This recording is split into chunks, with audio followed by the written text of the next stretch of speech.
It's just an illegal aliens will eat your dog world. After they've had sex changes. They've had sex changes because you gave them asylum. Insane asylum. Hannibal Lecter. The late, great Hannibal Lecter. I'd love to have you for dinner.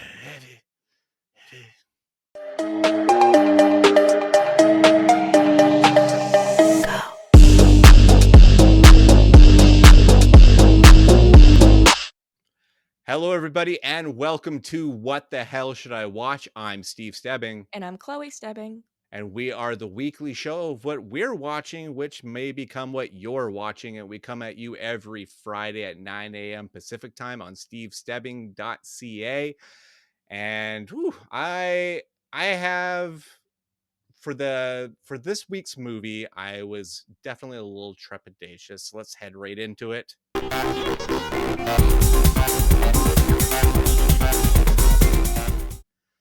That's right, fresh for your eyeballs this week. A sequel 36 years after the original film. 1988 is where the ball all got rolling. This is Beetlejuice Beetlejuice. After a family tragedy, 3 generations of the Dietz family return home to Winter River. Still haunted by Beetlejuice, Lydia's life is turned upside down when her teenage daughter, Astrid, accidentally opens the portal to the afterlife. Starring Michael Keaton, Winona Ryder, Catherine O'Hara, Jenna Ortega, Justin Theroux, Monica Bellucci, and Willem Dafoe. Directed by Tim Burton. I did not know Willem Dafoe was in this. Yes, and he is not in the original film. He's a new Yeah. character for this film. And he is a ghost, because he lives in the underworld, the ghostly underworld, and he is an actor, a famous like action actor, who loved to do his own stunts, except for one that went kind of wrong and shaved one half of his head off. And now he's basically underworld cop. And I mean, it's Willem Dafoe, so he's great. He delivers. As far as the new characters go, he's great. Monica Bellucci looks wonderful, but her character and one of the other subplots feel like they almost don't mean anything. Like they're just like quickly wrapped up and it's just fine. Okay. But as far as the movie itself goes, I really dug it. I thought it was a lot of fun. And usually, not all the time, but usually these late legacy sequels or long awaited sequels don't generally work out the way you want it to. It turns into like a Zoolander 2 or an Anchorman 2, The Legend Continues. Like there's some movies that just aren't able to harness that same type of energy. And this one doesn't, in my opinion. The first film is still the best film. I love Beetlejuice. I think it's a great film. It's a really cool practical effects film, and it's super inventive. And it's a time where Tim Burton was just striking gold every time he went out with a film, which it's been a while since, in my opinion, Tim Burton has been good. Um, Tim Burton's good in this film. Like I really felt like that old Tim Burton kind of come back, and I think it's with this story he just felt immediately at home with Hmm. it and comfortable. Michael Keaton is absolutely comfortable playing Beetlejuice, and you can tell that he relished the opportunity of coming back to play this role. I mean, decades later, but you could tell how much the role means to him. Winona Ryder. Look, if you were to tell me in 2024 that Winona Ryder got to top line a movie as like the main actress in a movie, I would, just be tickled by it. So that's kind of how I felt about this because I really adore Winona Ryder. I always Yeah. have. And to see her get this big of a win in 2024, and now that the movie is actually box office successful as well. So all the bots all over the internet can say, okay, well, yeah, it actually is successful. So she is one of the top stars of 2024 now. So, and through all the interview process and everything, to see how much of a cinephile she is and how much she loves movies and everything, and that Jenna Ortega loves film as well, and they bonded over that kind of stuff. Hmm. I think it's really cool. Get definitely, like, knowing that about Jenna Ortega gives me more excitement about her as an actress as well, to know that she's kind of like she wants to be a student of the craft and she gets into that kind of stuff. Cause I saw a letterboxed video that she did and her four, I was like, holy crap. That's an interesting four. I think we talked last week really briefly that seeing her get typecast into the weird gothier roles is going to get old. Hmm. Uh, i- if you do it too much or if you do it wrong. Beetlejuice does it right. Okay. She's still great. She is like little Lydia, kind of like she has that Winona quality that she had in the first film. I'm still on the Jenna Ortega train for sure. I really like her. Catherine O'Hara is the standout, as probably anybody who's ever watched Schitt's Creek recently knows. But you got to know that this character in Beetlejuice is almost the template for Moira Rose, very much, and so she just kind of melds back into that style of comedy, and she's fantastic. So yeah, I was because going into the film, it was like a certified fresh, but like a low certified fresh. It was like a 72. Okay. So I was like, I don't know, because like American Sniper is a 78 certified fresh, and I hate that movie. So it still gives me pause.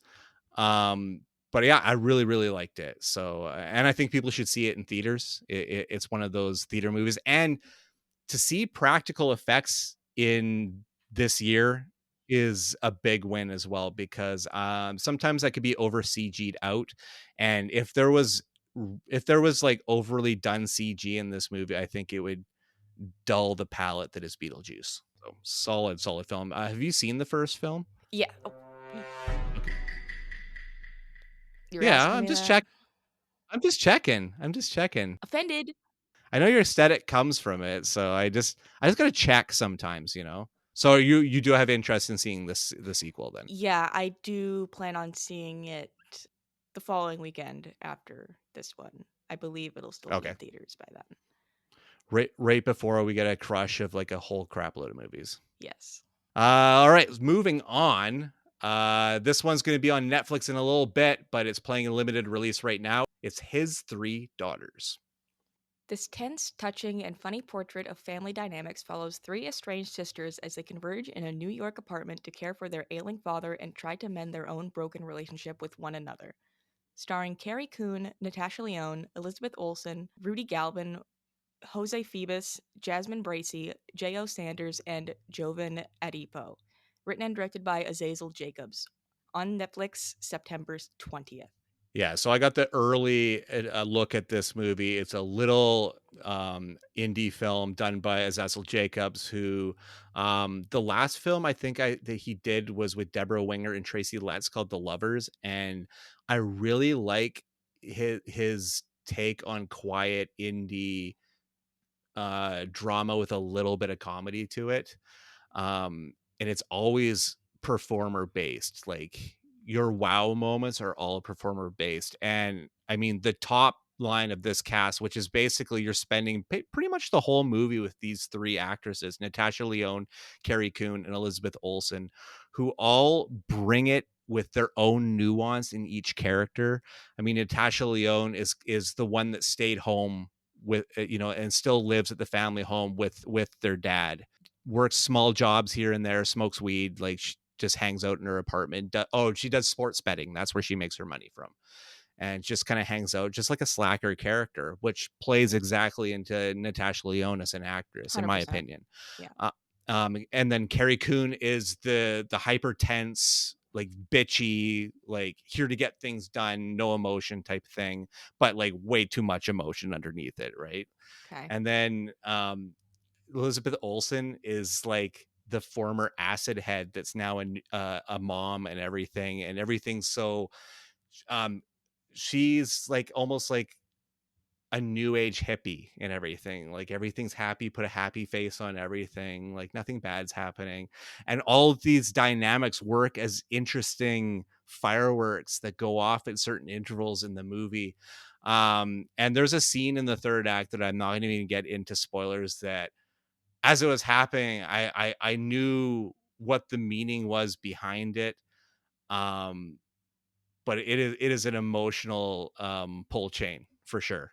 Like it's so well done. I really, really hope when it hits Netflix on the 20th that it doesn't get relegated into those Netflix originals and that people pan it, because it's one of those movies that's going to be one of those hidden drama gems on Netflix, and that people are going to overlook, I think, because Natasha Lyonne, unless you're into like Russian Doll or Poker Face, you're probably not going to watch it just for her. Elizabeth Olsen's probably the biggest draw in this movie, and I don't even think she's a big draw besides the Marvel Cinematic Universe and stuff like that. She does do a lot of like dramatic indie dramas and stuff like that. So yeah, I think people are going to skip this one unless they know how good it is, and it's phenomenal. It's one of the best films of the year. All right, let's head to the physical discs.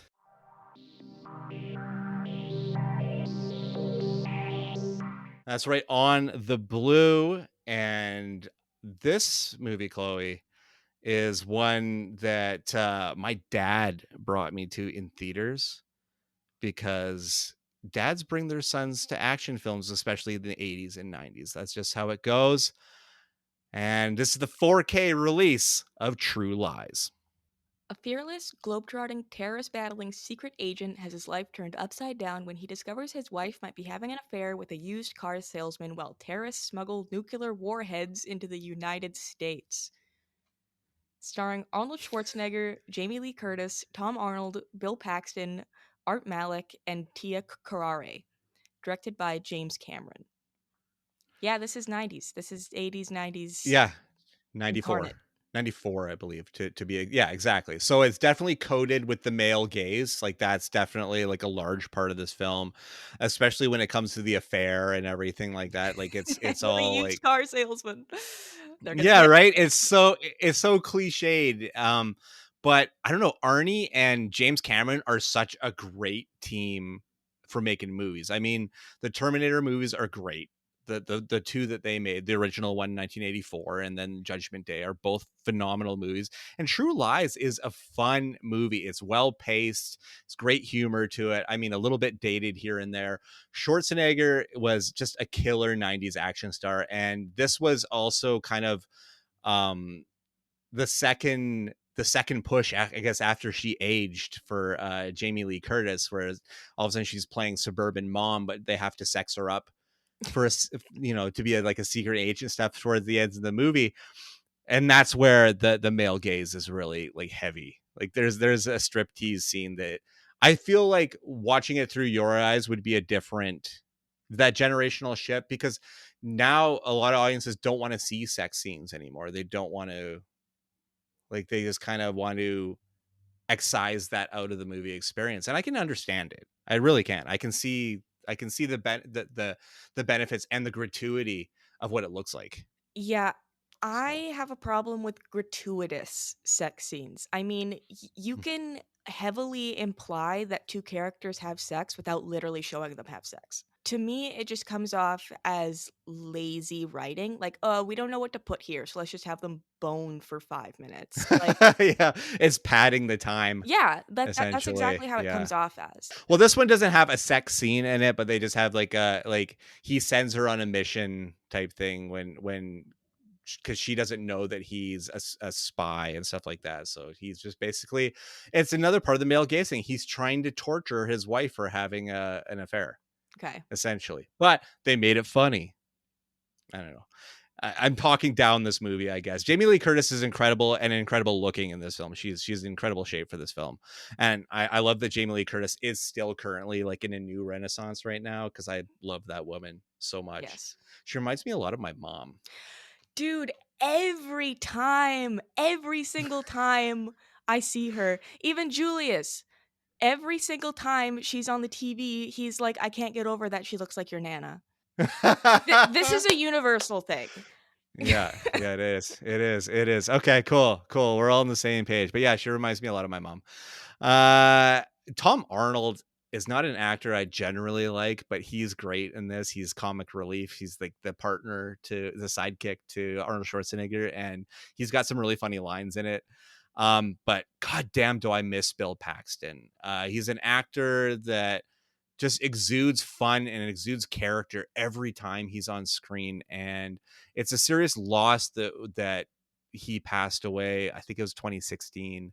A serious bummer. I was really, really bummed out when I found that out. And even as a director, he made one of my favorite horror thrillers of all time, Frailty. And he is certainly missed, absolutely missed. But yeah, James Cameron knows how to make a movie from top to bottom. I don't know how versed in James Cameron you are, but a movie journey through his work would be interesting. You don't have to go back to Piranha 2, but Terminator, the 1984 Terminator, is really fucking cool. And Aliens. You've seen Aliens, okay? Yes. I've also Um, seen all of the Piranha movies. you've seen all of okay the originals like from the 70s. Oh, no, I didn't know that those No, existed. I've seen, like, Piranha 3 yeah. Double D and shit.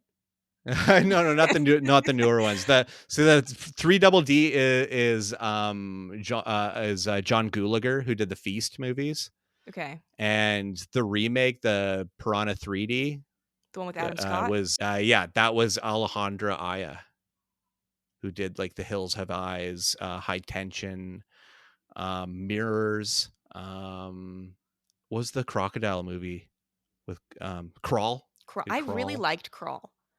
They're making a Crawl too. That's sick. It's already greenlit. So news dropping news.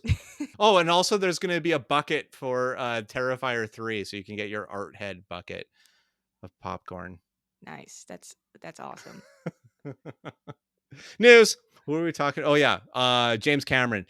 You've seen? I took you to Avatar, didn't I? Yeah, I've seen all the Avatar movies. Every time I see them, I wanna be a Na'vi, and then I get all weird about it, and then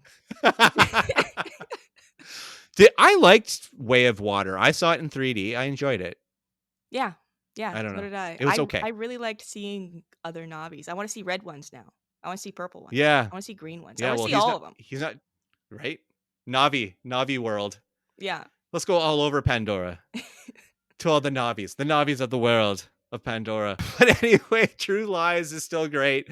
It doesn't diminish in my mind at all, and it's still that same killer movie that I saw on the big screen in the mid 90s.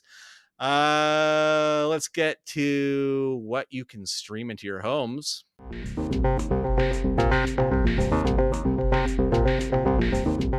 So, right, the streaming pile this week, I'm going to start off with a series that has a lot, not just critical acclaim, but a lot of audience acclaim, but still seems to be like a show that bubbles under the surface. But if you bring it up to a fan, they'll be like, oh, yeah, I love that show. It's called Slow Horses. Follows a team of British intelligence agents who serve as a dumping ground department of MI5 due to their career-ending mistakes.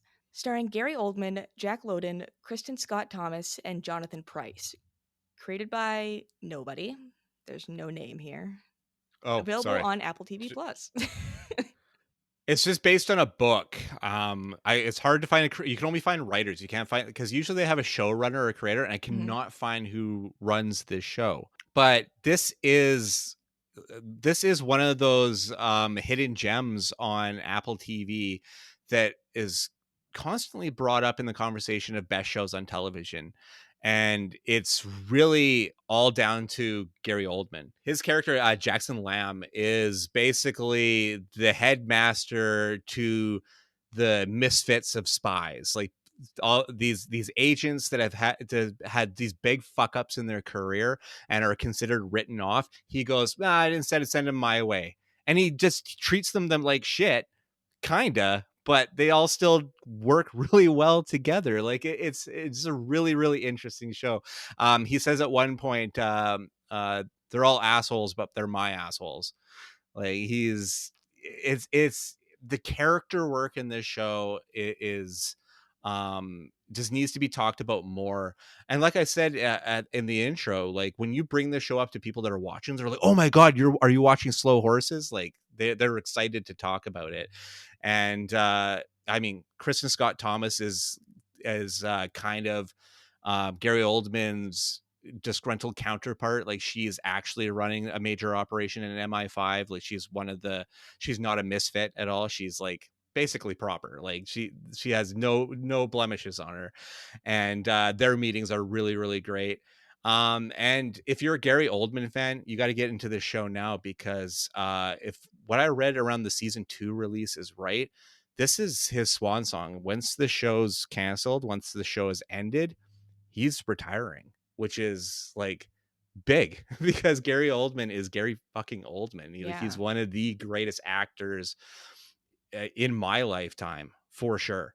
And he's a guy that's really never phoned it in, and I've enjoyed so many of his performances. So yeah, retirement news there. He after Slow Horses, he's done. Which is, I don't know if you heard this, slightly just in the retirement realm. There is a remake of Matlock starting on Paramount Plus at the end of this month with Kathy Bates playing Matlock. Okay. After that show is done, she's done. She's retiring. So no more Kathy Bates movies or shows. Uh, okay. Yeah. It's a retirement age for a lot of these actors. So yeah. Bye. All right, but yeah, watch Slow Horses. They just debuted season 4. I think there's 2 episodes into it now, so definitely worth checking out. Let's move on to a different streaming service, but another 2 acting legends in this one. This is The Old Man. A retired CIA agent is hunted by both the agency he once worked for and his own nightmares when an unknown man suddenly visits him after nearly 3 decades. Starring Jeff Bridges, John Lithgow, E.J. Bonilla, Bill Heck, Liam Lubany, Alia Shawkat, Jubenga Akinabi, and Amy Brenneman. Created by John E. Steinberg and Robert Levine. Available on Disney Plus. That's probably Levine, So yeah, might probably be Levine. maybe. Levine. um, so they made a big when season 1, because season 2 is now out. When season 1 came out for this series, they made a big deal about it, that Jeff Bridges is doing television, and that was warranted because this show rocks. It is such a great thriller. Jeff Bridges plays a basically a CIA ghost. He's a guy that goes into foreign countries, massages deals to make them happen, kills who needs to be killed. Like he's the ghost. He's the guy that gets stuff done, but you never know who he is. So he's been living in retirement with his wife, who he met on one of these operations in the Middle East. She passes away from cancer. He basically has kind of nothing to do with himself, um, kind of ailing himself. And somebody finds him and takes a shot at him. So it sends him on the run. And this show's pacing is incredible. The cinematography is amazing. Like it looks like film, not like a television series. And it just proves that FX, as far as show producers go when it comes to these gritty thrillers, is one of the best. They are so killer. And John Lithgow is really really great. Plays kind of like a friend, like another CIA ghost friend. That's kind of like he's still in the operation though. He's still he's in headquarters and everything, and he's heading up an operation to find Jeff Bridges.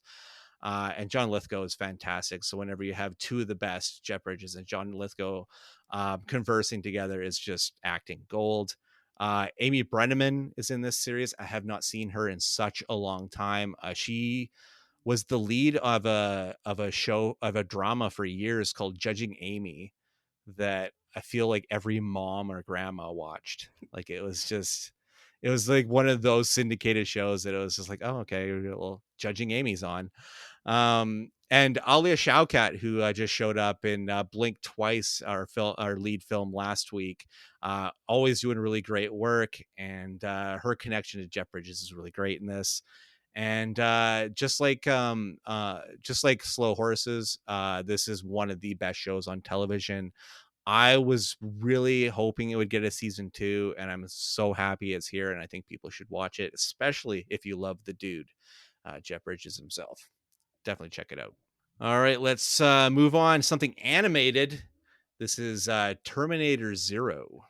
2022, a future war has raged for decades between the few human survivors and an endless army of machines.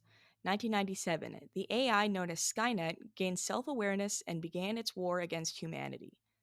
Featuring the voices of Timothy Oliphant, Sonoya Mizuno, Andre Holland, Rosario Dawson, and Ann Dowd.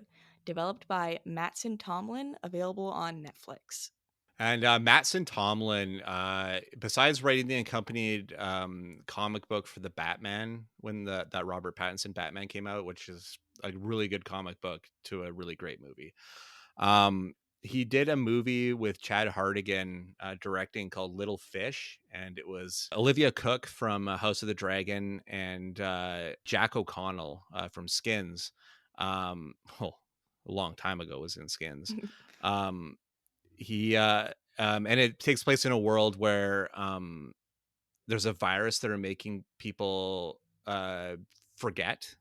They basic It's like almost instant Alzheimer's, but it's like a virus that it's like that takes up over time and then basically sends them into like they're just basically walking husks. Okay. But it was really, really good. Really sad, but really good.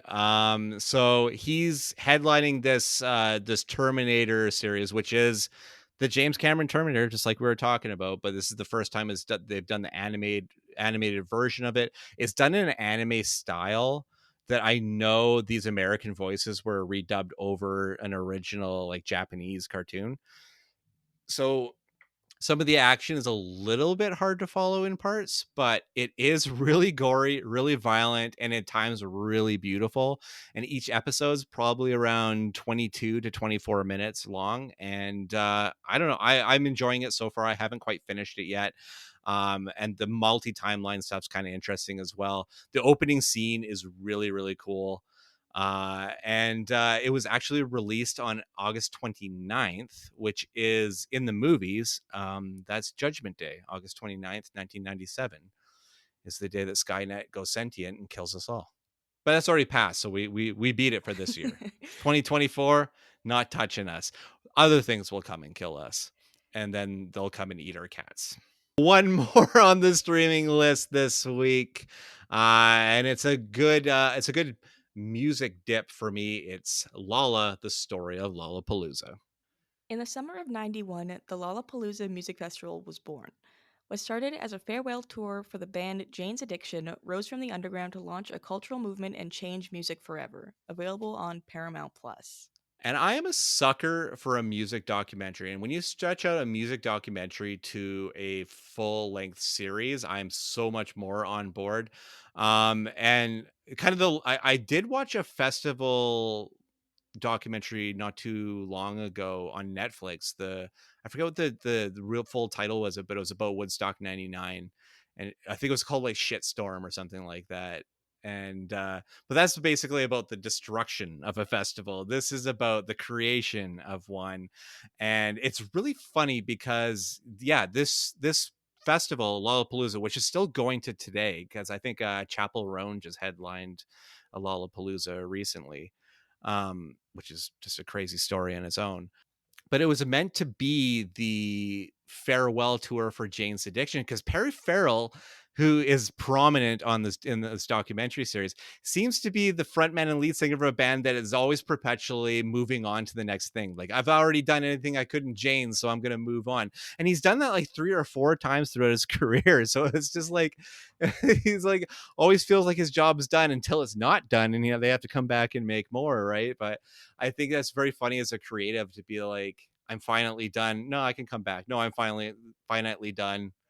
Like, but just to see all these young bands, like especially Lollapalooza in 1991, and seeing Trent Reznor and Nine Inch Nails in 1991, when they were basically just a few guys on and like really shitty equipment on the smallest stage of Lollapalooza. Right. Like, and that's fucking wild when you think of what Nine Inch Nails is now Definitely, and who yeah. Trent Reznor is now. I mean, and to see an artist that means that much to me in his humble beginnings was really, really, really cool. Absolutely cool because I credit Downward Spiral as the album that like got me through high school. If music does anything, especially to the youth, it gets us through things, and that was my album. So it's cool to see what came before that. Hmm. So yeah, I'm all about Lollapalooza. Maybe it's a small story that was stretched out too long into a bunch of episodes, but I'm enjoying it. So all right, Chloe, it's list time because I got a lot of stuff adding to the library.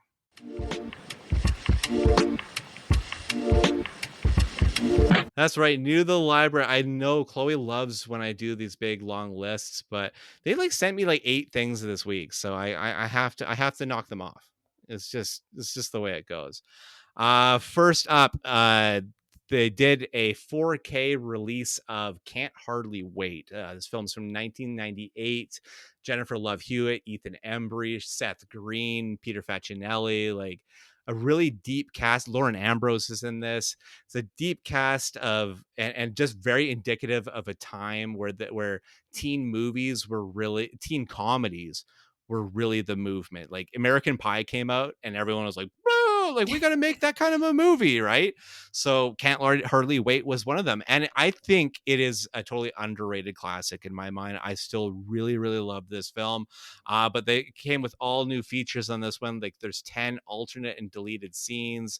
Huntington Hills class of 1998 reunion. Commentary with the filmmakers and cast making a featurette, and there's the music video for Can't Get Enough of You Baby by Smash Mouth. Interesting. Smash Mouth. Smash Mouth. Smash Nope. Mouth. Saying it, it's like Beetlejuice. If you say it, They're just gonna show up. Smash Mouth. Yeah, behind me.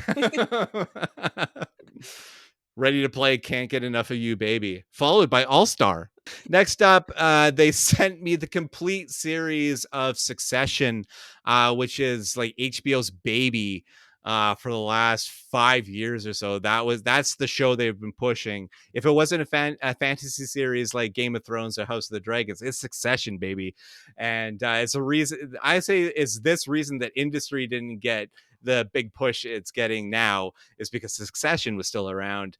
But it is just like a damn good show, and Kieran Culkin is a fucking boss. He's one of my favorite actors currently right now. I'll watch anything he's in. He's got something coming up with Jesse Eisenberg that Jesse Eisenberg wrote and directed as well that looks so great with them playing brothers. And then also Matthew McFadden is amazing. Nicholas Braun is an up and coming actor who is going to kill it when Saturday Night comes out, which was a late addition to VIF, but I'm not going to be there at the time. That makes me sad. And Brian Cox is incredible. But Jeremy Strong, another incredible actor. But there's over 2 hours of bonus features on that box set, and it is killer, especially if you love a good series. I also received a film called Ladybugs with Rodney Dangerfield and a young at the time heartthrob named Jonathan Brandis, who sadly committed suicide towards the end of the 90s. But he was like the Tiger Beat, like on the cover all the time, like girls drooled over Jonathan Brandis. And basically, Rodney Dangerfield is coaching a girls' soccer team and has Jonathan Brandis, who's a good soccer player, dress up as a girl to play soccer. And I think I took my sister. I almost guarantee I took my sister to see this in theaters because I know I saw this in theaters. And why the hell would I go to it if I wasn't bringing my sister with me? Like, just to even make any sense. So, it's just another indication of a movie that definitely could not be made now. Like, Right. no way, no way. I got the Blu-ray upgrade of a film, a 2000s horror film called The Ruins, which With I Jenna Malone? like. Yes. Yes. Yeah, I dig this one. It's got some good body horror to it. The Vine stuff's really creepy and stuff. Yeah. It's I just think it got lost in that horror in the 2000s horror. And I know it's something you focused on as well is horror in the 2000s and just how there was just a huge abundance of it, and there are just so many that just fall through the cracks and get forgotten Yeah. entirely. And I 100%. think The Ruins is one of them. Yeah. Yeah, it's a cool pick them off type movie. Like I enjoy it, and it's got Jonathan Tucker, and I love Jonathan Tucker. But it's got deleted scenes with commentary from director Carter Smith and editor Jeff Betancourt. I'm making a featurette, and then a featurette on the building of the ruins, the actual Aztec pieces with all the vines and everything. I'm a sucker for production design and Mhm. art direction and everything, and those are kind of like melded together. So, and yeah, movie magic I'm all about. So featurettes like that definitely get me. There's a Gus Van Sant produced drama called Age Out that I asked for. Ty Sheridan is in this one, and Imogen Poots. Two actors that I've enjoyed everything they've done. I because Ty Sheridan comes from the Jeff Nichols background. He did Mud with Matthew McConaughey. Imogen Poots, I've just been watching her in Outer Range, which is a series on Prime Video that I've been really liking. But yeah, on this Blu-ray, there's some behind the scenes interviews. There's another satanic movie with Sydney Sweeney that I had never heard of. It's from 2018. It's called Along Came the Devil, and there's already a sequel for it as well that came out 2 years later. I haven't heard of either of these films, but yeah, Sydney Sweeney is like second build in this movie, and I've never even heard of it. It's got a really cool looking cover, which is basically what sold me, and the fact that Sydney Sweeney's in it, and that buzz that I came off with Immaculate just yeah, Yeah. just kind of stuck in that one. But I'm like, you're really leaning into this side of horror, aren't you? This is your thing. I got a couple classics here. One, The China Syndrome, a really great thriller with Jack Lemmon, Michael Douglas, and Jane Fonda, late 70s. All of these Jane Fonda and Jack Lemmon were kind of at the tops of their game. Well, probably the second run for Jack Lemmon because he already had an incredible run. And then early Michael Douglas stuff. There's a couple making of documentaries featuring the cast and some deleted scenes. I remember seeing this one on TV I think I was watching with my uncle, and I was like 8 or 9, and I just did not get anything that was going on in this movie, did not understand the politics or anything at play in this movie.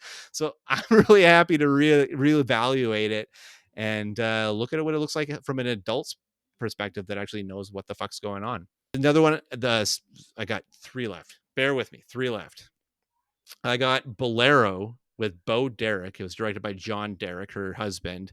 One of those sexy thrillers of a woman looking for more in her life and deciding to explore that. And Bo Derek was a bombshell of the time.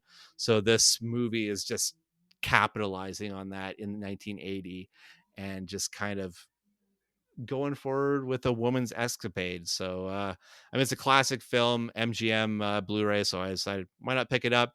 Was bummed to find out that there's zero special features on it whatsoever. So it's just the movie, guys, just the movie. And then I also got Doubt, which is an Academy Award nominated film. It was actually a film that got nominated in every acting category that year, which is impressive. Like Yeah. you're nailing every category. That's solid.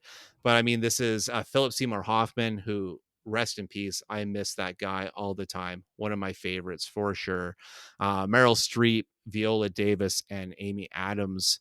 It's just a solid film from start to finish. It's based on a play. There's a featurette on it called From Stage to Screen that shows the process of trying to adapt kind of like low location to a high Hollywood film.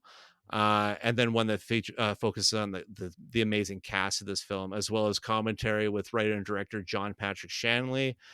It's a solid film. I remember not liking it much when I first saw it, but there's no doubt to the performances in this movie. It really is an actor's film. And then lastly, Vikings Valhalla season 1. I didn't even think this one was going to get a Blu-ray release because it is a Netflix original, but it's a Netflix original that they purchased from History Channel, and then History Channel has some sort of deal with Warner Brothers. So I guess through that there is a contract for physical release, and which is why I got Vikings Valhalla. Um, which I mean, if you like Vikings, you'll like the extras, this add-on series. Like, it's not really an add-on series; like, it's out of a different timeline. Hmm. But if you like that original series, you'll dig this one. I think I like some of a lot of the characters from the original series a lot more. Like the Skarsgård that's in that show is amazing. He's so damn good. The So I kind of miss him. the original one is the one with like Ragnar, right? Yeah, yeah, Yeah. Okay. yeah. Travis Fimmel, and then eventually it becomes Alexander Ludwig. I think by the end of the series, it's a good series. It's another one of those shows where it's just like, don't have a favorite. You know, I liked her actually a lot. The I forget her name, the wife, Catherine Winnick's character. I liked her a lot. Hmm. She was probably one of my favorite characters on the show. And then yeah, their Loki, their mischievous character, he's great. Did you watch the whole series? I don't think I saw the whole thing. I think I Okay. stopped watching very soon after Ragnar died. Hmm. Which is not a spoiler because we just said that he doesn't carry on the whole Everybody series. It fucking becomes dies. everybody dies. Yeah, I guess that's the benefit about that show is they don't have to dedicate to a one lead actor. Yeah. Somebody else can step in eventually. It's not like Tony Soprano or anything. But yeah, that's the long list. I'm sorry. I've got a couple reminders before we go out.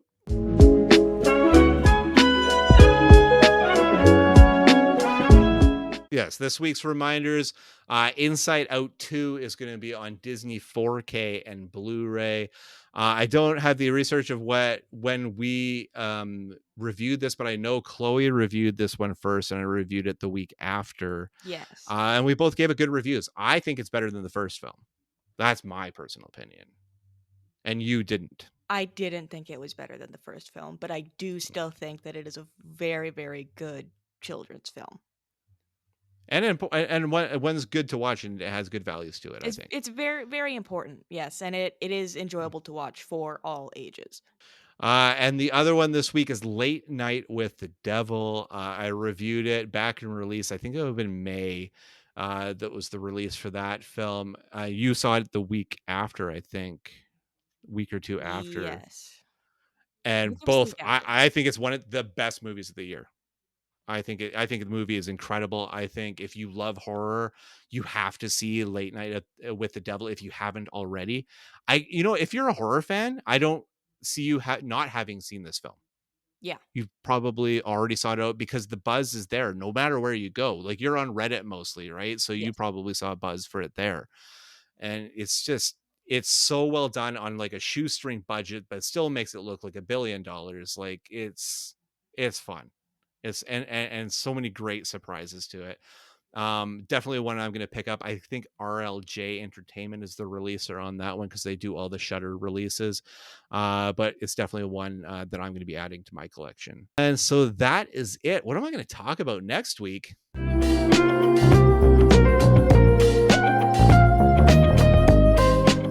Next week, a taste of it.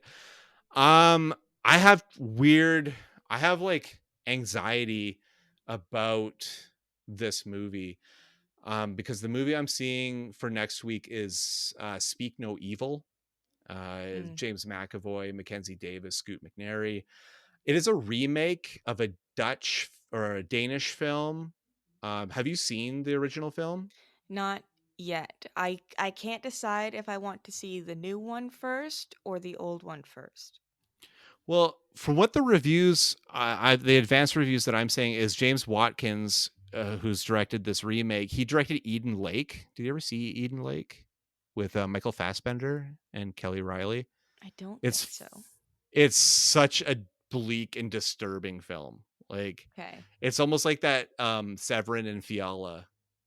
Like, Okay. it belongs in their group. You know who I'm talking about, right? I'm pretty The sure, yeah. Goodnight Mommy Yeah, yeah, yeah, people. yeah. It belongs. He belongs in their group.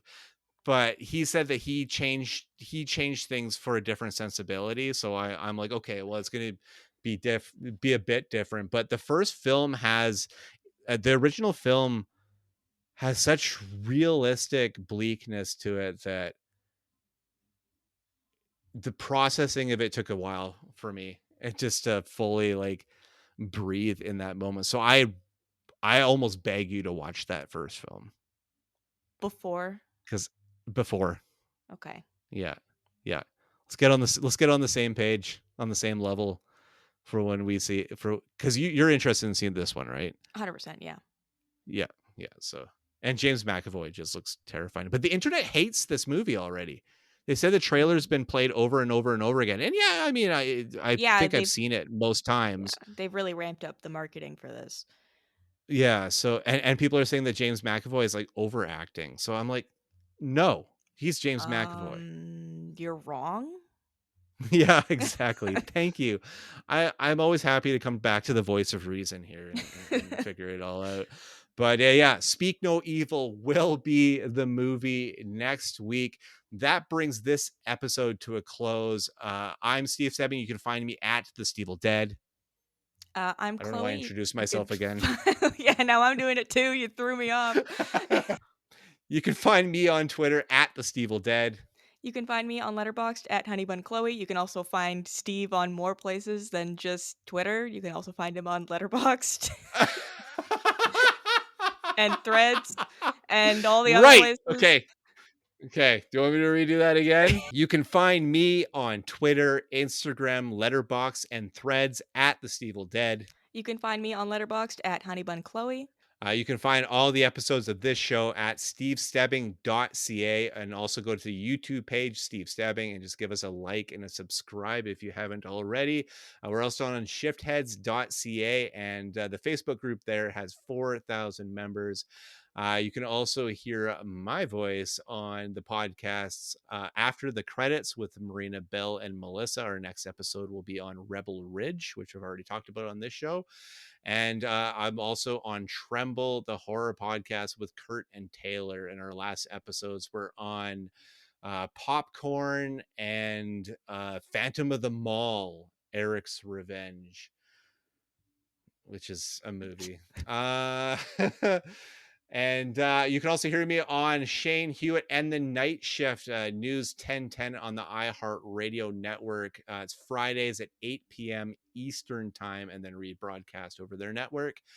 And that's it. That we've just emptied out our list. We got to fill it up again. So until then, bye-bye.